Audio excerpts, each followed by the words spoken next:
Cette semaine a été consacrée au transfert d'images sur céramique. Nous avons vu beaucoup d'astuces avec Céline Laurent-Desor et Géraldine Janot. Ces astuces sont souvent issues du monde du papier et nous avons pu ainsi apprendre à transférer des motifs, des images, des photographies et même des pages de magazines directement sur céramique.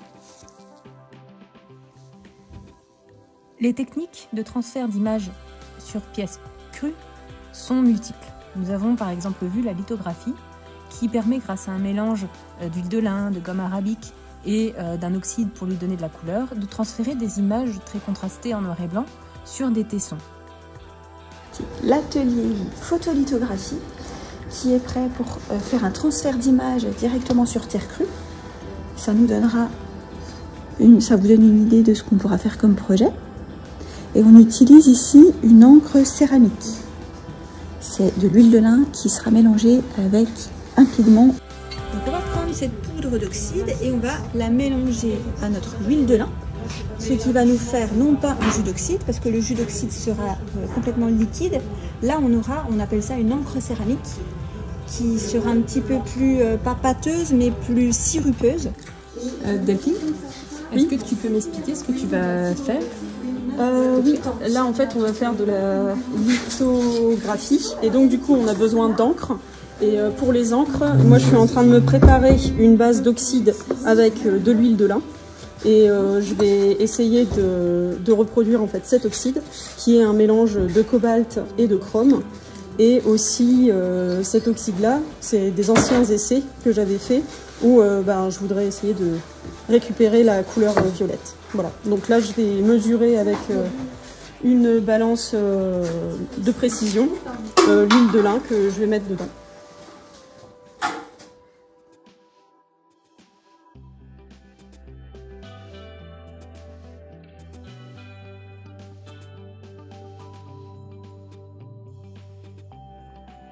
Ici l'atelier Gélie, donc on a un gel, voilà, d'une épaisseur d'1 centimètre environ, sur lequel on va déposer notre engobe et puis on pourra transférer en roulant notre pièce, donc notre pièce crue, comme ça, hein, notre pièce crue, on va la rouler sur le gel et le transfert se fera proprement et automatiquement. On a aussi l'atelier gravure qui est juste à côté et de la même façon, on va venir ancrer avec un rouleau, on va venir ancrer comme ça notre plaque et on viendra transférer ici notre motif sur la pièce en terre crue. Ici c'est l'atelier transfert à froid, on a du papier transfert et puis on va pouvoir transférer notre motif en découpant des petits motifs sur des pièces qui sont déjà émaillées. Voilà, et ça peut nous donner un exemple de motif qu'on pourrait avoir. On peut également faire des décalcomanies en prenant des feuilles toutes faites du commerce et en les disposant sur les pièces. Ça pour retourner le papier et on regarde la magie opérée. C'est dingue, hein?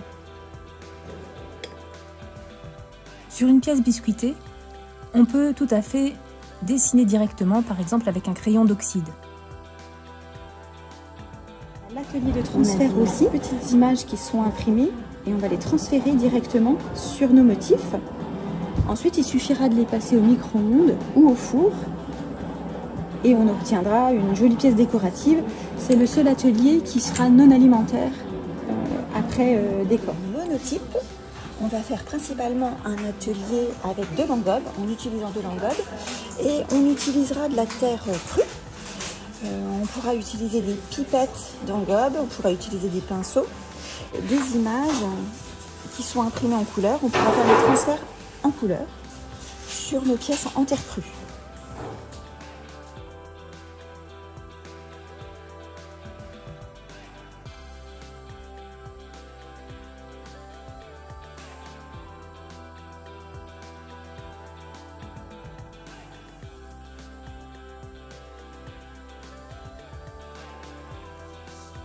Sur les pièces émaillées, on parlera plutôt de troisième feu. Ce troisième feu permet par plusieurs techniques de rendre des images sur une pièce qui a déjà un émail, souvent clair, pour que l'image ressorte bien. C'est-à-dire des motifs que l'on va positionner sur des pièces émaillées et qui par la cuisson se fondront très précisément et garderont leur dessin sur la porcelaine ou sur l'émail blanc. Et puis on va venir les découper, les poser sur nos pièces qui sont déjà émaillées. Et ensuite il faut les repasser au four vers 800-850 degrés. Alors ici l'atelier de kitchen lithographie, donc qui ne se pratique pas sur la terre pour l'instant, mais qui pourra se faire selon les expériences qu'on va faire. On a notre encre, on a du savon, de l'huile végétale, et on a notre acidifiant avec du coca, du papier d'alu. On va dessiner avec des pinceaux, avec des crayons. Il faut des crayons qui sont gras. Donc des pointes comme ça, ou bien ça marche très bien aussi avec des feutres. On dessine sur le papier d'aluminium et ensuite on vient acidifier avec le coca. Puis notre dessin il peut ressortir de cette façon.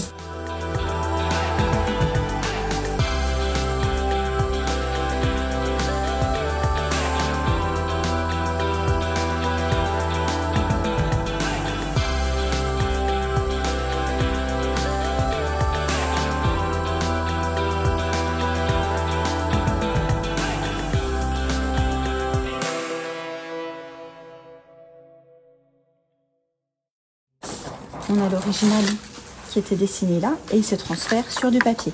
Et nous, l'idée, c'est de réussir à le transférer sur de la terre crue.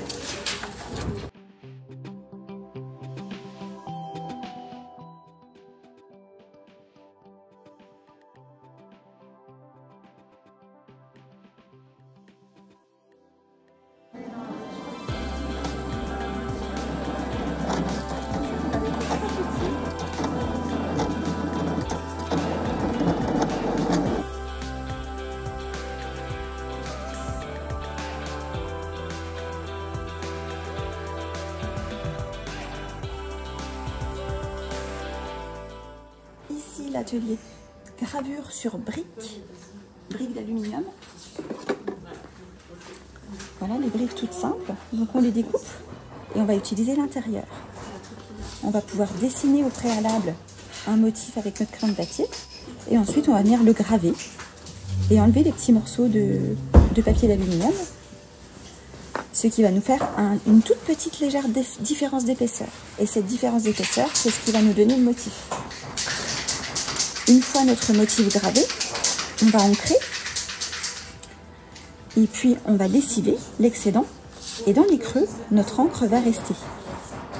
On aura juste à poser notre motif gravé avec une feuille de papier et puis on peut soit le presser comme ça si on n'a pas de machine, on peut le presser avec des briques, sinon on peut les passer dans notre machine et ensuite notre dessin il ressort.